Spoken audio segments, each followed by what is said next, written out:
Hello, everyone. I'm Sheila Harris, the immediate past president of LAI International, and it's my great pleasure to welcome you today to the first in what we hope is a series, a planned series that is, of discussions regarding housing and affordability.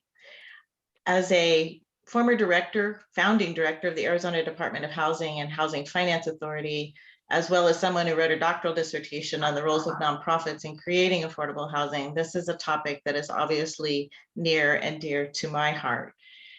We will start off today with an interesting speaker, one that I hope will cause us all to think and examine what we really think about housing in our communities and how we provide housing for everyone. With that, I'm going to turn it over to Rick Cook, who's been working on this series and is currently the chair of our ad hoc program committee.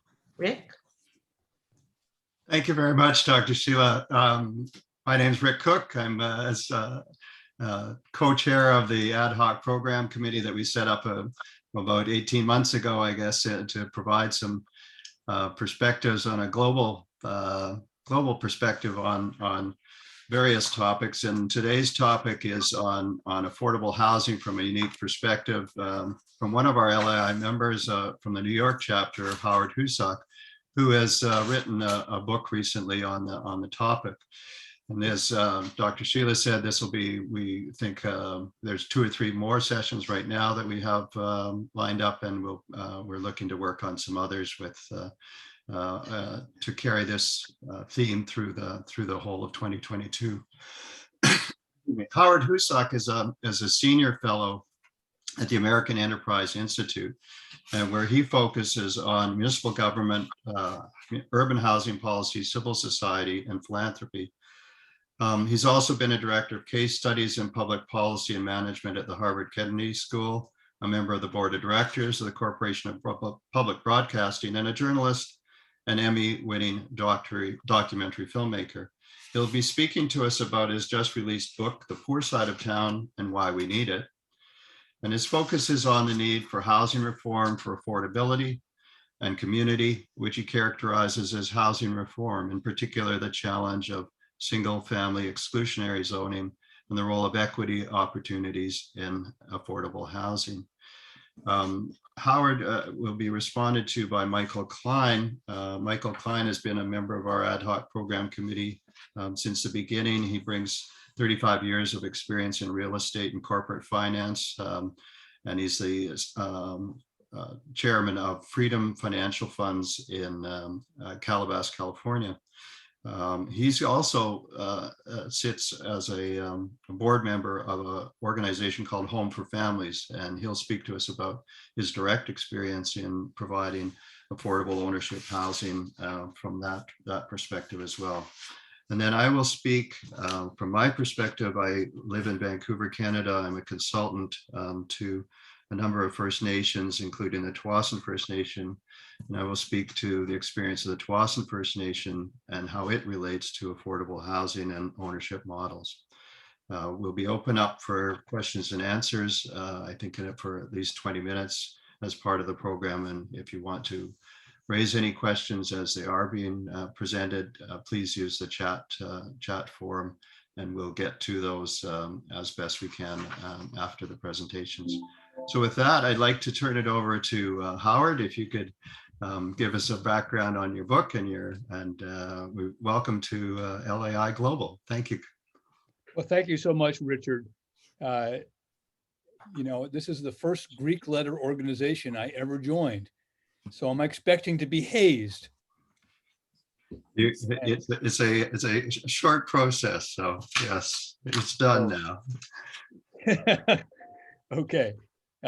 I'd like to begin this talk about my book, The Poor Side of Town and Why We Need It, and the history and future of housing policy, with a extremely obscure reference to the effects of the fall of the Roman Empire.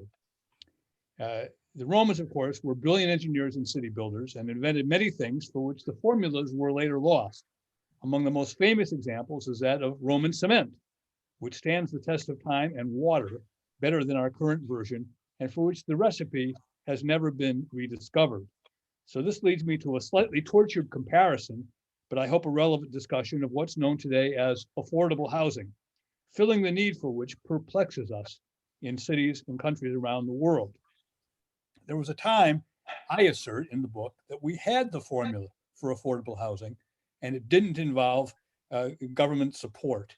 It may sound cold to discuss a poor side of town, but we once knew how to build those, and they served an important purpose, providing homes for millions of Americans, I'm focused on the US, at costs they could afford. In Boston, there were 21,000 three-decker homes, three-family frames, providing housing for more than 60,000 households. In Philadelphia, between 1870 and 1920, a staggering 299,000 small row homes were built. Chicago had its thousands of two-flats. In 1940, it had 382,000 housing units in 2, 3, and 4-unit homes, more than all its single families.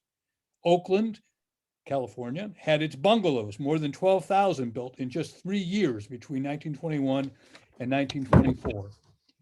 An 1894 study, federal study, the housing markets in the major East Coast cities found that families were paying less than 20% of their income for housing, a figure we'd love to reach today. Well, what was the secret formula? It's surprisingly simple, based on the following: relatively small homes, densely built on relatively small lots. This approach was not only the norm in cities, but in even affluent suburbs, so often characterized today by what Richard referred to as exclusionary zoning.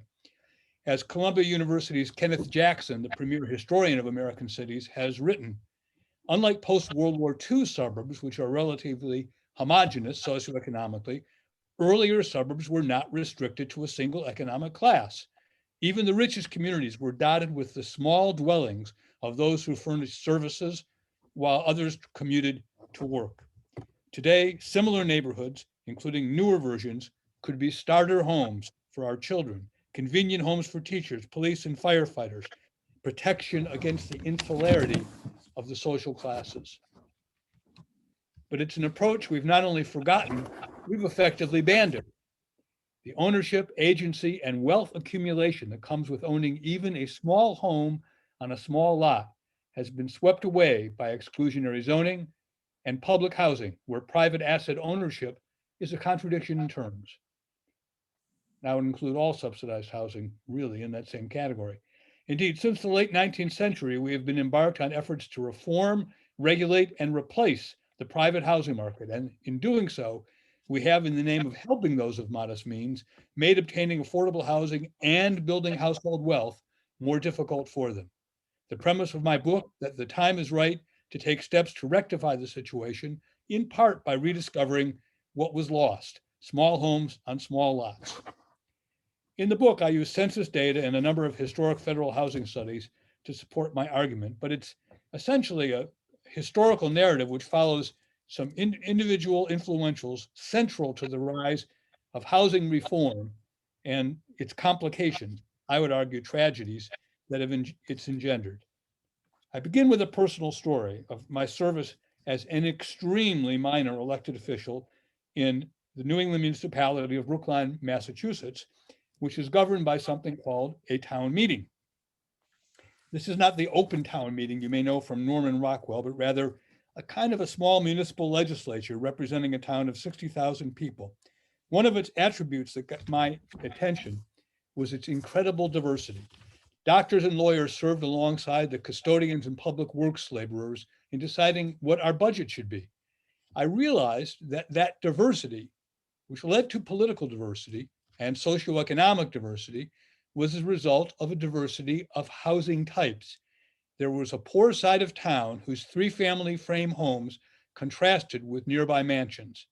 And I came to learn that poor side had once been significantly larger before urban renewal took 200 of such homes, along with small stores and businesses, and replaced them with a luxury high-rise and public housing. Coldwater Flats had been the key, but they had a high degree of owner presence. This is a term I'm trying to insinuate into housing discussion, that if you have single family homes, you're obviously owner present, but if you have a three-family house with one owner and two rentals, you have owner presence, and that's as important as owner occupancy. These 121 homes in the area that was demolished had 348 units. This was not uncommon in the so-called slums of American cities. There was a good case to be made, in my view, that poor working class neighborhoods, unjustifiably labeled slums, were a market-based response to the provision of affordable housing, and that having a poor side of town helped forge a civic polity across social class lines while allowing for asset building among the poor. My experience sparked the driving question for the book. What happened? Why did the United States undertake a widespread effort to demolish such communities and take legal steps to ensure that their counterparts would no longer be built? I turned to a series of intellectual history profiles. I start with Jacob Riis, who I view as a brilliant polemicist and a brilliant photographer especially, who before he became a muckraker, and this is important, was New York's leading police reporter. He was, in other words, trained as a sensationalist, and his approach to housing was aimed at finding situations and images that shocked. How the Other Half Lived, his classic book, is still widely taken as a serious study of 19th century housing conditions, but there's very good reason to believe that it exaggerated the plight of the poor in that era. A new biography of the Danish-born Riis by a contemporary Danish writer, Tom Buk-Swienty, classed Riis among reporters and writers who wrote about the slums, primarily focused on suffering and squalor. In a biting critique of what I like to call the reformer's gaze, this biographer was clear-eyed about Riis's limitations, and I think those are limitations that continue to the present day. In fact, there was more to the slums than abject poverty. Hundreds of thousands of families lived relatively normal lives. They worked, they paid rent, they fed their children, they had hopes and dreams for the future. And for a large number of immigrants, life in the tenements was an improvement on their old lives, offering a more dignified existence. Crucially, this continued with an insight that would remain elusive to subsequent generations of Riis-inspired housing reformers. Wrote Buk-Swienty, poverty was not a life sentence, as Riis and others wanted some to believe. People moved up and out. According to an 1894 report by the US Commissioner of Labor, yes, they did reports in 1894, I was surprised, overcrowding and health problems were relatively rare in the poor districts of Baltimore and Philadelphia. A slum district in Chicago had 73 owner-occupied two-family homes, 68 three-family homes. Owner presence was widespread. Chicago, like Detroit, St. Louis, Cleveland, and other cities, had notably large African-American communities. In Chicago, it was known as the Black Metropolis, or Bronzeville, where owner presence and Black-owned businesses were common, prior to their clearance to make way for what would become some of the nation's most infamous public housing projects, such as the Robert Taylor homes. Riis had set off a housing reform stampede. I believe we continue to live with its ill effects today. It reinforced an earlier idea of the so-called model tenement. Housing should be run without profit as its goal, or a goal. From this idea, the idea of public housing germinated, as championed by two very important women, Edith Abbott Wood of Columbia University and Catherine Bauer, especially, the author of the crucial book, Modern Housing. Both believed that the private housing market would, by its nature, inevitably fail to provide for the needs of more than 2/3 of the population. Both would join the Roosevelt administration, and Bauer herself would write the National Housing Act of 1937, which is still the basis for American housing policy as amended. It would become, moreover, in 1948, the vehicle not for upgrading so-called slums, but for slum clearance. Neighborhoods replete with small landlords taking in lodgers, single-room occupancy hotels, small shops, and community institutions were both swept away and often replaced by public housing, where nobody can own anything. A notable example I cite is, at some length in the book, is the clearance of an iconic African-American neighborhood in Detroit known as Black Bottom. The French gave it that name because of its dark soil. It was not a racialized term. It was home to more than 300 Black-owned businesses, an active urban league to help new Southern transplants, prominent churches such as the new Bethel Zion Church, where the minister was C.L. Franklin, father of Aretha Franklin. Black Detroit residents today continue to celebrate the neighborhood and mourn its loss. If slum clearance and public housing were part of the Reese legacy, the other was so-called housing betterment, led by Lawrence Veillette, a friend of Reese who sought to give lasting form to his work through the National Better Housing Association. Veillette and this nationwide group began with a push for modest housing codes, such as New York's well-known new law tenements and the requirements modest for ventilation. But by the 20s, Veillette had become what I call the Johnny Appleseed of housing codes and especially zoning. By comparison with the strictures of contemporary land use regulation, he started off with relatively modest ideas. But over time, this combination of model tenements and public housing and zoning became a formula deadly for the housing diversity which a population of varying household incomes needs, what I call a housing ladder of variegated housing types. Public housing proved in large part a dramatic and tragic failure, systems in which no household can build assets and maintenance declines because of lack of rental income, to the point where demolition of slum replacements became, these slum replacements became widespread. Keep in mind that the famous implosion of the Pruitt-Igoe housing project in St. Louis, 33 buildings, 11 stories high each. In 1971, it was imploded. That occurred only 17 years after they opened that complex and had become known as a federally subsidized slum.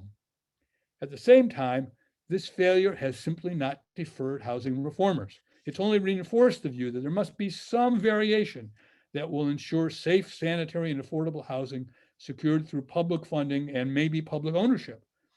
Rather than rediscovering the key attribute of naturally occurring affordable housing, that's an acronym, NOAH, as in the so-called slums of old, the reform march has ignored the possibility that a range of modestly sized multifamily homes at relatively high density can do the job. In my view, the long shadow of public housing has had ongoing deleterious effects, playing a role in convincing newer post-war suburbs that the best quality of life is attained through zoning and larger homes. This is Veillette's idea taken to an extreme, but it characterizes many municipalities. Crucially, zoning, as has affected residential development, has come to be virtually synonymous with single-family zoning. Looking back on the effects of residential zoning in the US, Robert Ellickson of Yale Law School describes a, quote, zoning straitjacket, the freezing of American neighborhoods of single-family homes. Ellickson makes two key points. Single-family residential zoning dominated land use regulation in America's suburbs, especially post-World War II, where population growth and prosperity grew. His analysis of 37 suburbs in California, Connecticut, and Texas found that municipalities had set aside 91% of their residentially zoned land exclusively for detached houses. Such zoning, by its nature, is a barrier to the development of lower cost, lower income, poorer sides of town. What's more, notes Ellickson, it acts not only as a straitjacket limiting what sorts of housing may be built, but freezes use in place, precluding the increase of the amount and variety of demand in the housing market. So it is that we face difficult current questions as a result of the inheritance of housing reform. I call myself a housing unreformer. We search for ways to ensure housing for those of modest means, but we preclude its construction. We still have millions living in dysfunctional public housing. In response, however, we have overlooked the lessons of the pre-public housing, pre-urban renewal, pre-planning era, diverse housing with dispersed ownership.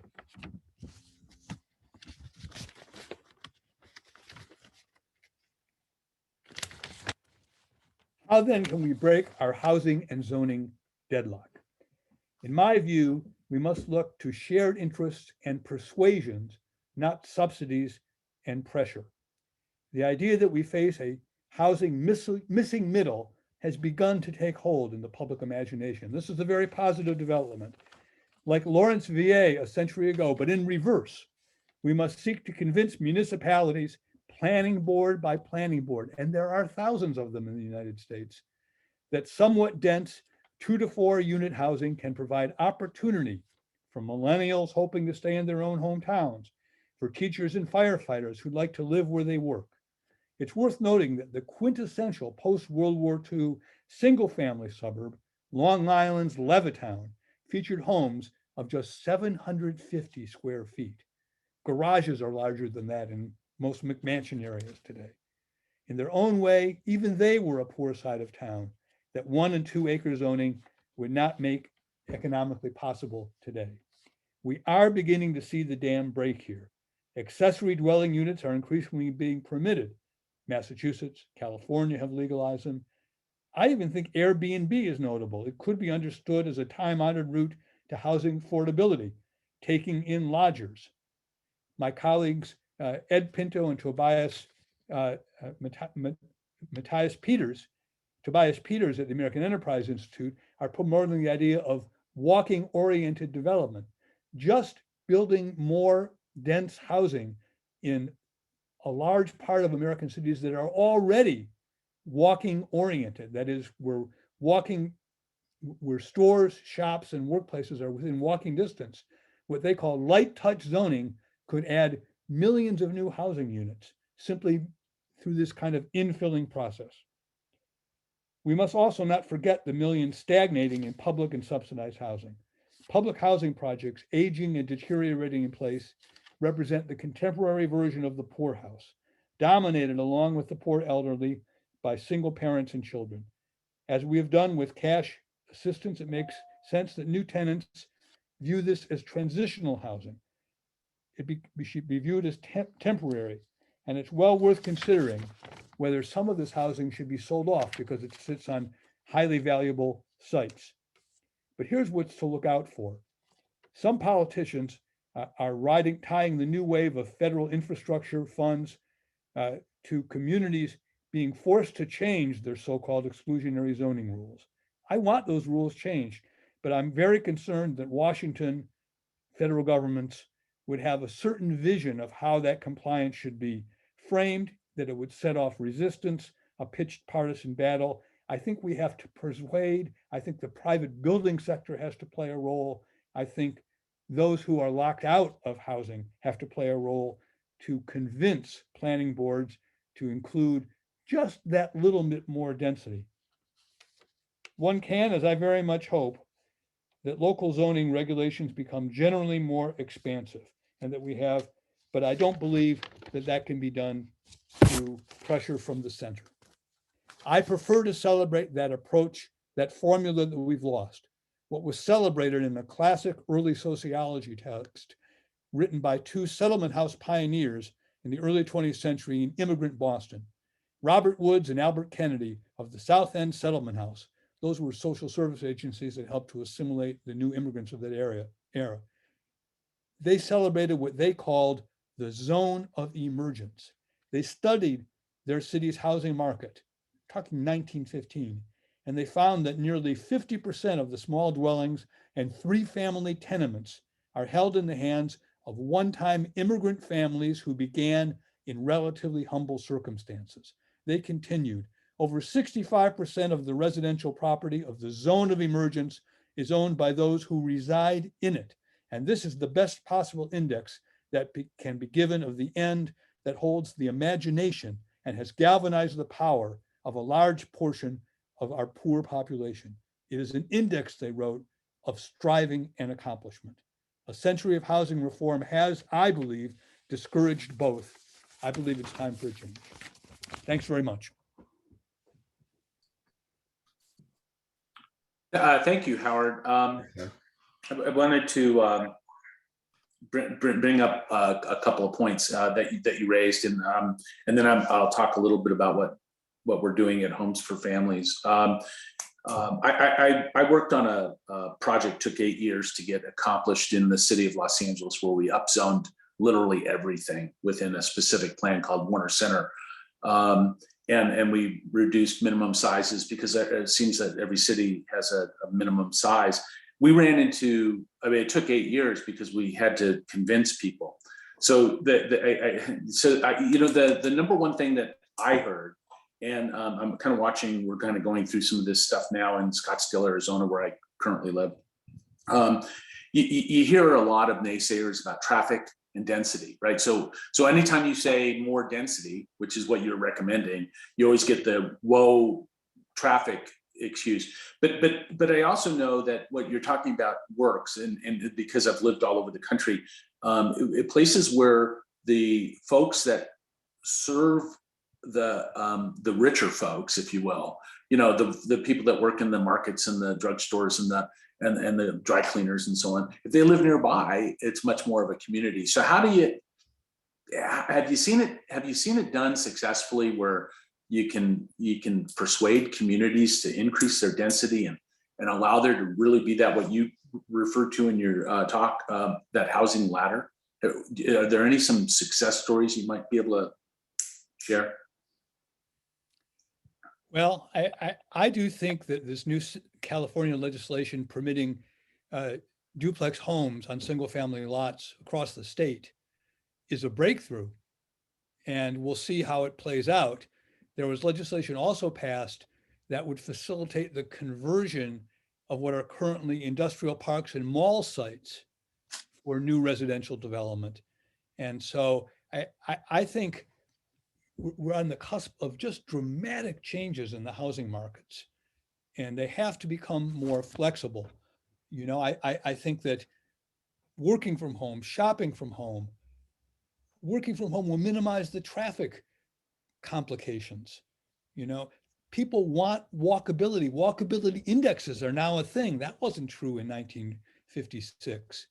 And so I think that we're starting to see the dam break with especially those two pieces of legislation in California.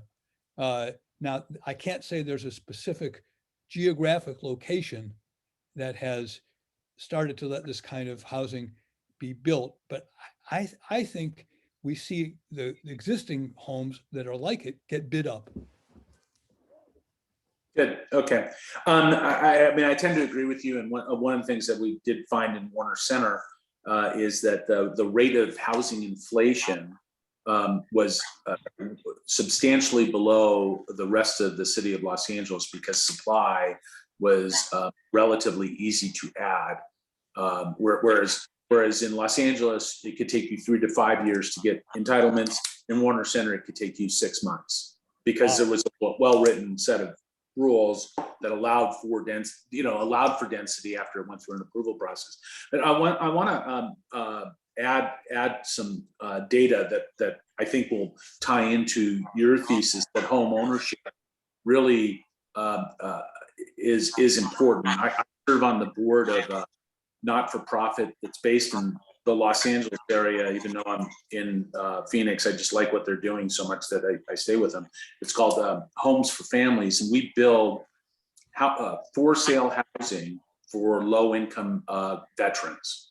And the concept is that we're going to build a house that costs around $300,000 today and sell it to them at a price that they can afford, which works out to about $250,000. We go and raise money for that difference, that $50,000, but we don't give it away.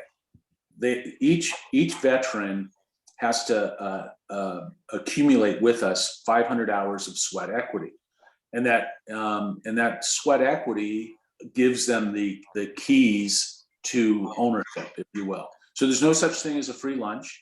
It is subsidized. It's subsidized though by the community, not necessarily by government. Although the veterans do end up with what's known as a CalVet loan, which is a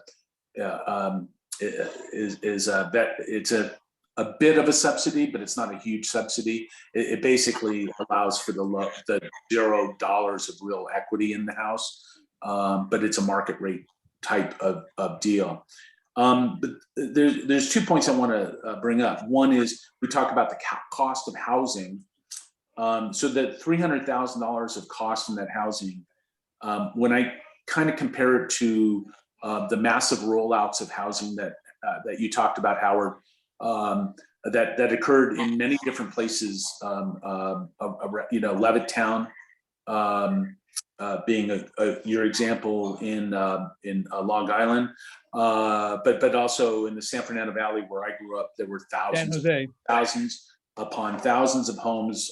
My first house I bought, which is still standing and still housing people adequately, was a very deluxe 1,266 square feet.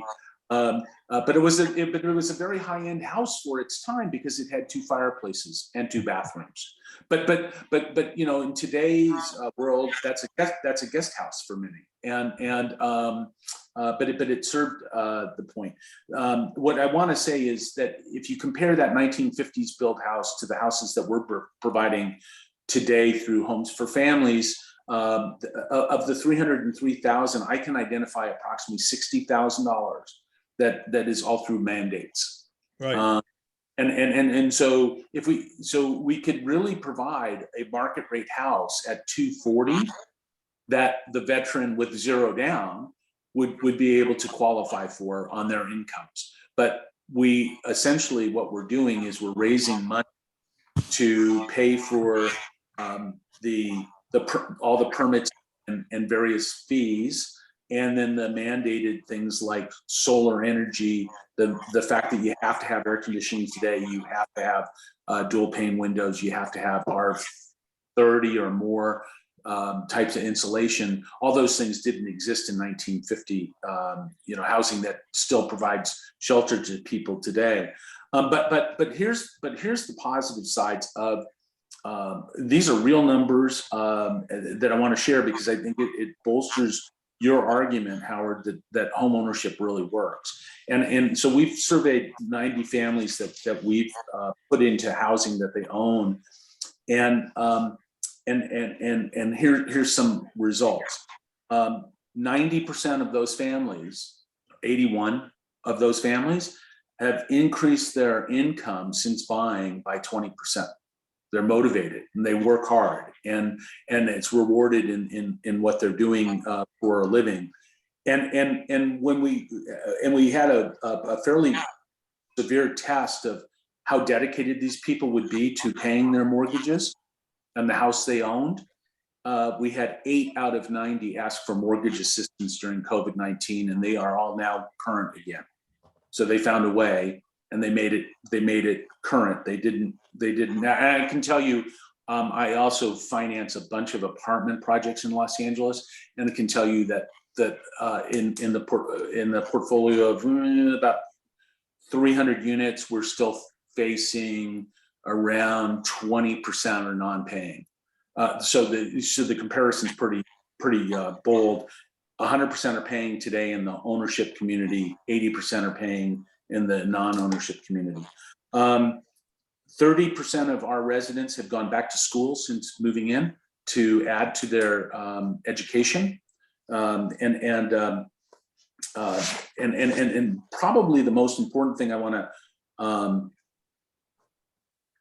with a couple of important things, that we've only had a divorce rate over a 10-year period of 2%.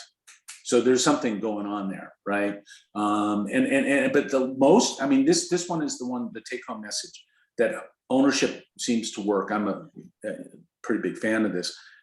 99% of the kids in the families, the 90 families, have all graduated high school. 99%. That's way above the California state average, and their average GPA is 3.6 out of 4.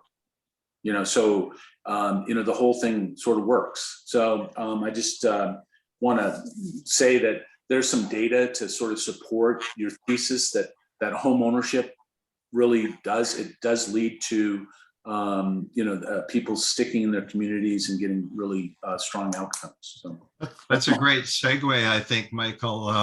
Thank you for that. Real quickly, Richard? Yeah. Just real quickly, I think one of the, obviously I'm a fan of home ownership. A couple of things. Sometimes we make the mistake in promoting government-enabled home ownership of requiring so-called permanent affordability. In other words, there's caps on the appreciation that homeowners can realize. And I think that's a strong demotivating factor. And that's why I think, you know, this private solution, which is not going to be subject to those strictures, is a better one. Also, though, it's very important for us not to kind of goose demand for home ownership among people who get over leveraged. That's what we saw happen in the 2008 financial crisis. If supply continues to be restricted and we goose demand through low and no down payment programs and extremely low interest rate, no down payment FHA, that's an American government program, we risk bringing in families that are over leveraged. They're not prepared for the long term, especially in volatile housing markets when suddenly they're underwater. So home ownership without prudence can be deleterious to the aspirations of the working class. And I would 100% agree with you on that.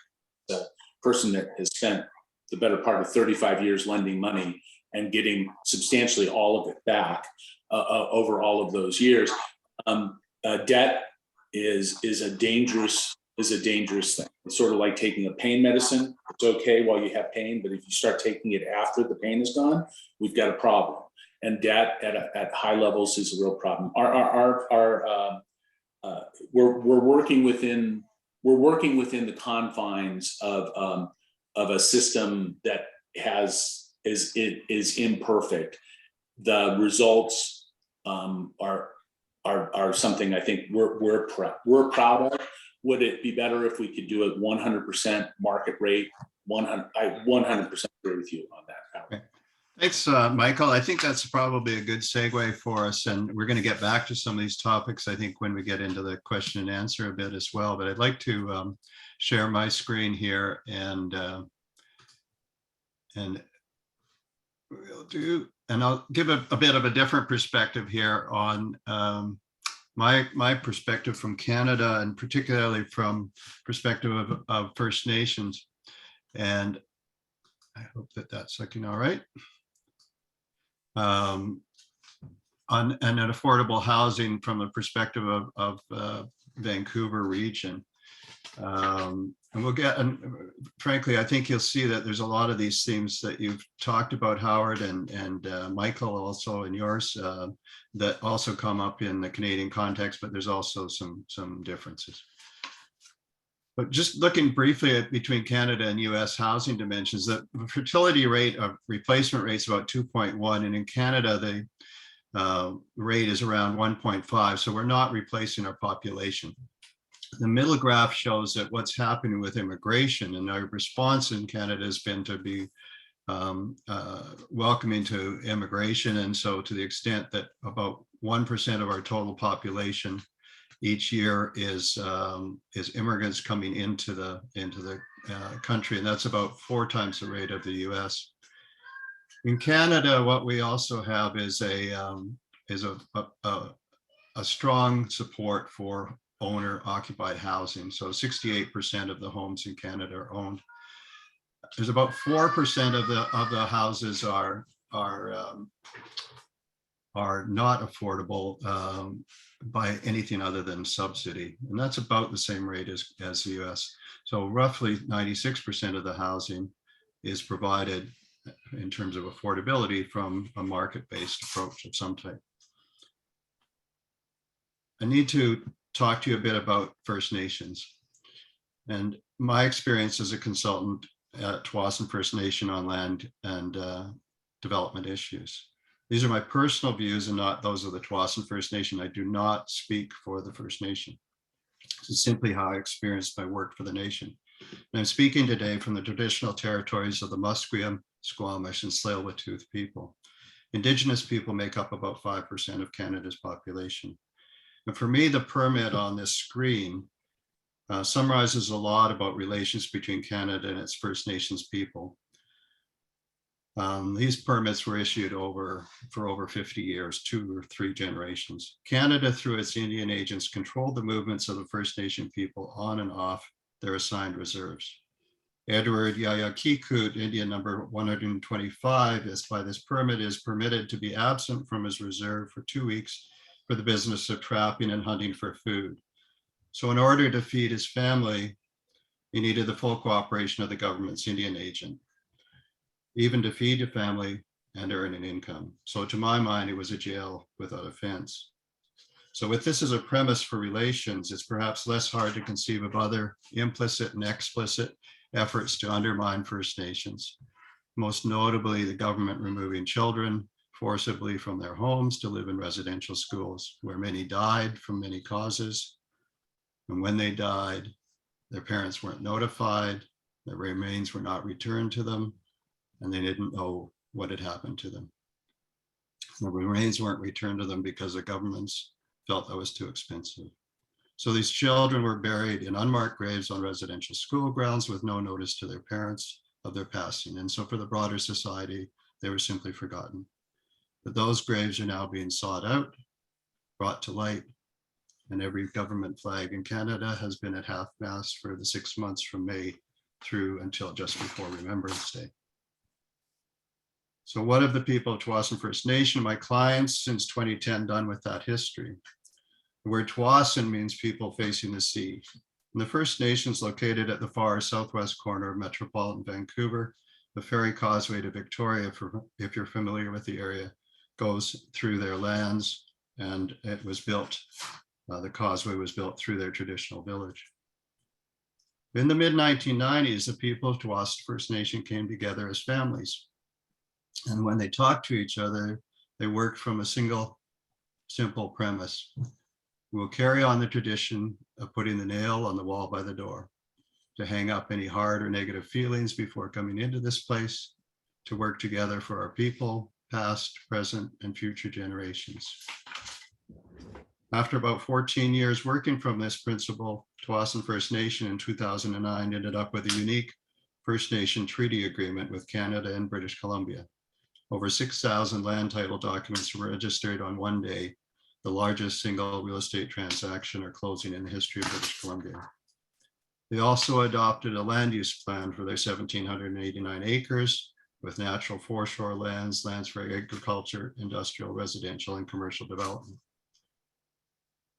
Since treaty in 2009, the First Nation has added approximately 1.8 million square feet of retail space, including this 1.4 million square foot enclosed mall built by Ivanhoe Cambridge.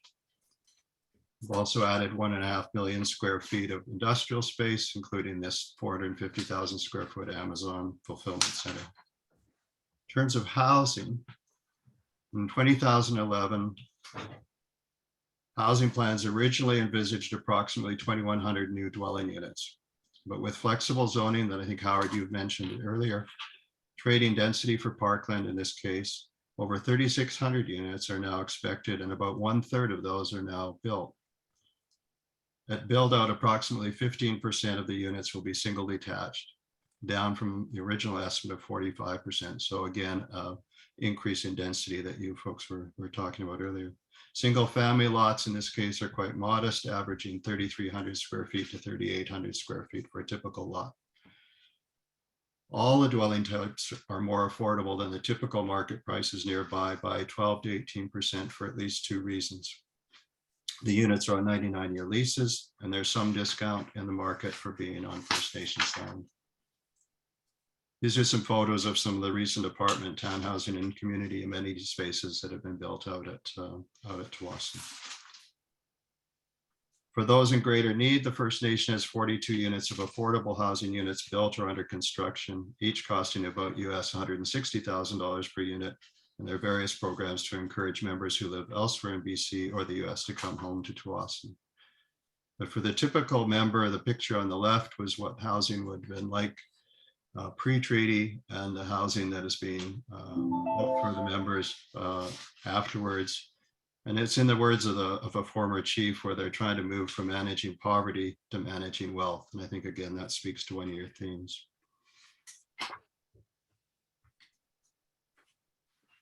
In order to make the development work, approximately 600,000 of these trucks and pups brought clean fill to the Tsawwassen First Nation lands. And there's been approximately $2 billion in added assessment value to the tax rolls. So I hope this 3,000-foot view provides you some perspective on how the application of a simple principle of putting the nail on the wall by the door to hang up any hard or negative feelings can lead to an evolution of a people and take land that was regarded prior to treaty as being not worth very much, and convert that into an asset that has improved both housing affordability for the Tsawwassen First Nation members and for new residents, and to do so in a relatively short period of time and at a significant scale. And to do so in spite of a history of systemic racism that is only just being recognized in its full dimensions today. So not unlike your opening story, Howard, about Brookline, Massachusetts, the Tsawwassen story is one of a community coming together to work for the common goals.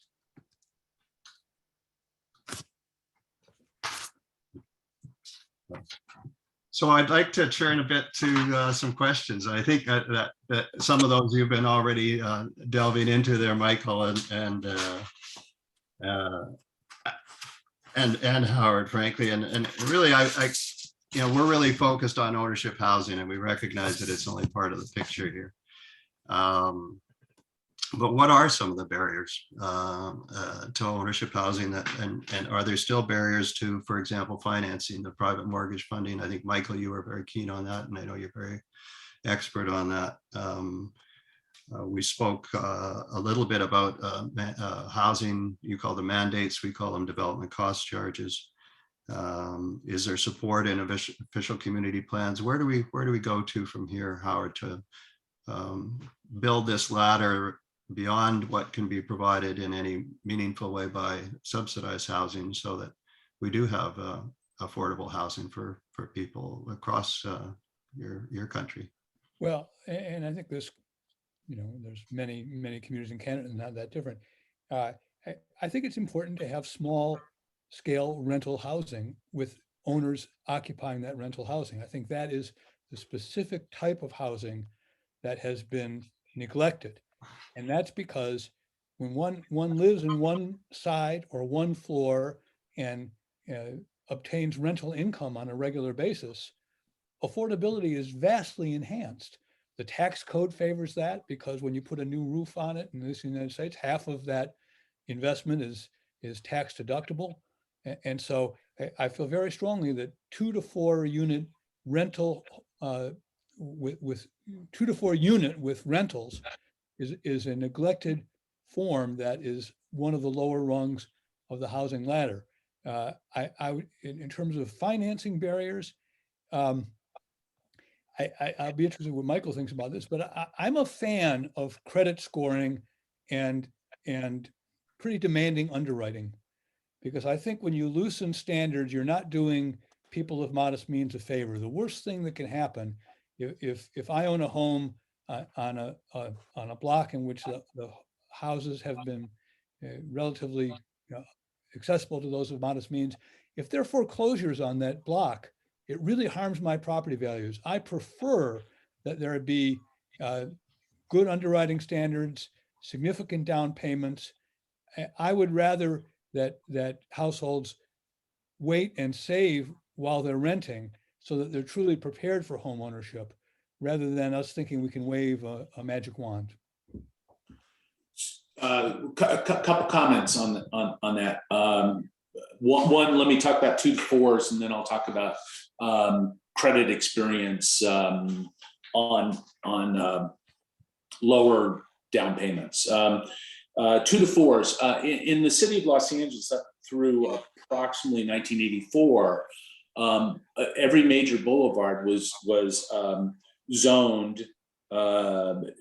Substantially every major boulevard was zoned to have what was 33 to 44 units per acre, 3 to 4 story apartment buildings facing the boulevard. And then there is an alley, and then the transition to the single family dwelling was was known as R2, and it was 2 to 4s, and that got eliminated in the early 80s. What I can tell you is that the 2 to 4 unit product that exists in any city I've worked in stays rented a long time. People prefer to live in that type of setting, so it tends to provide very stable housing for long times. And it does exactly what you're talking about, Howard. It allows for people to step up and buy that first house. So I think that it's awesome that way. I will tend to agree with you in the mass generalization of no down payments is a problem. Okay, and I'm a commercial lender. I don't do consumer lending as a rule, but I've spent some time in that area as well. And we require real equity, because real equity means real investment. And notwithstanding the fact that theorists will talk about cost and walking away, the reality is that people do have a hard time walking away from money they've invested in. But that being said, there is this particular strong exemption from that rule, if you will, or exception to that rule, and that's the veteran. The VA has had programs with low down payments since I think just after World War II. And the performance of those mortgages have always been very, very good. And Sheila Dr. Sheila probably has some data on that from her roles at the state level. But my experience, my knowledge is that at least at the veteran level, it's been quite good. But so that's my comment. So are we left then with, we need to make the units a lot, typically maybe a lot smaller than they have been, and we do the duplex and triplex, and like there's no magic to this affordability, and that's certainly the experience here in Vancouver. Is the unit sizes are a lot smaller. We've got 2,200 square foot or 1,500 square foot single family homes, and those are the largest units we have. Families are more like in 1,100 square feet even. So. Yeah, I think that's right, and I would use this term from biology, variegated. That it's not just a variety, but it's all different. It's a typology, a spectrum, and so you have the 2 to 4s for exactly the reasons that Michael was talking about. I'm open to the idea that veteran status is a proxy for good credit. And I know Habitat for Humanity, when it first started, used church attendance as a proxy for good credit. And it's a little hard to project those at scale. So if Equifax were to say veterans get a different credit score, I don't know if that would work at scale. But there probably are proxies that individual developers could look to for a good credit score. Yes. I would just add to that conversation that part of this comes to knowing not only who your buyer is, but what your community is and what parts of the community you want to reinforce and help make you have a community where everyone can live. So quite frankly, my thing is all housing should be affordable. We don't want to repeat what happened in 08, 09, 10, 12, how long that horrible housing crunch happened when people, had taken out loans that they really shouldn't have taken out. And underwriting went to hell in a handbasket, so to speak. And there were liar loans and however else you want to describe it. We don't want to replicate that. And I think what we often overlook is the blessing and the bane of home ownership. The blessing is it helps you build your wealth. I mean, in most cases, but it is an investment, and sometimes investments do go awry. But if you are prepared and you're educated about what you're doing, then that helps you. As you mentioned, Howard, everything's a risk in the housing world. But the other part, I think, where it comes into play is the Nimbyism, particularly in a community such as Phoenix, where there's so many quote unquote master plan communities. And you have a certain type of house and a certain type of income, and you don't have that diversity of people and incomes in your community, that when something comes in that's a little bit different, everybody goes up in arms because they think it's going to devalue their home. And for many, many people, their greatest source of wealth is their home, if they're a homeowner. And so anything that is seen as a possible threat brings out the worst in people, and why you have so much Nimbyism, I think, in communities where you have a lot of master plan communities, because people are used to seeing a certain type of house, a certain type of neighborhood, and you're talking about bringing in different people, different types of housing, and how is that going to affect their most personal assessment, their most personal asset rather?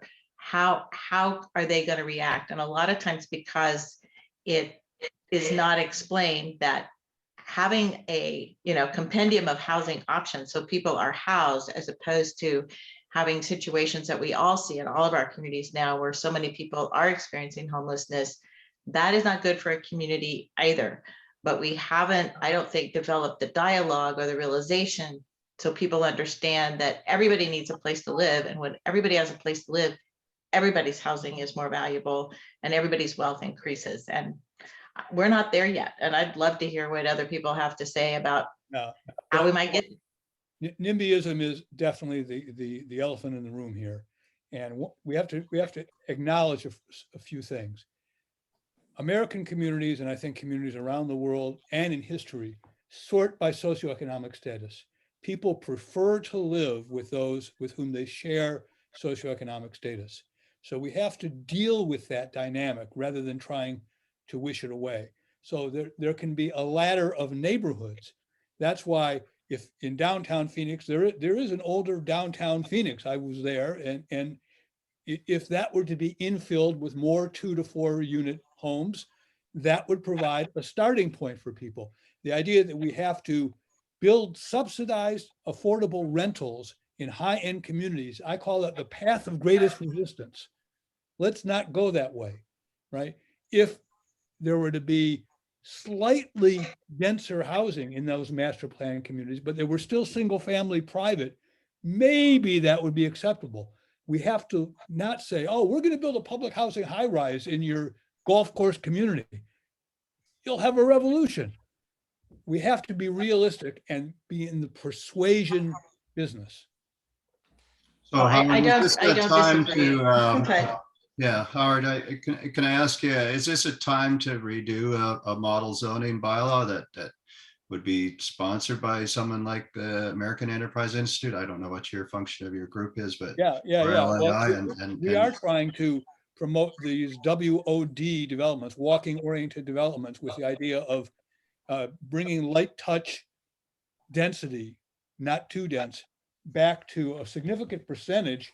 My colleagues Ed Pinto and Tobias Peters have estimated that, this is the AEI Housing Research Center, has shown that nationally across the US, 20% of existing housing units are already located in walkable oriented development areas within a 10-minute walk of commercial amenities. So if we build more in those areas, I'm hoping that we'll have developers going to local planning boards and saying, we're proposing a walkable oriented development.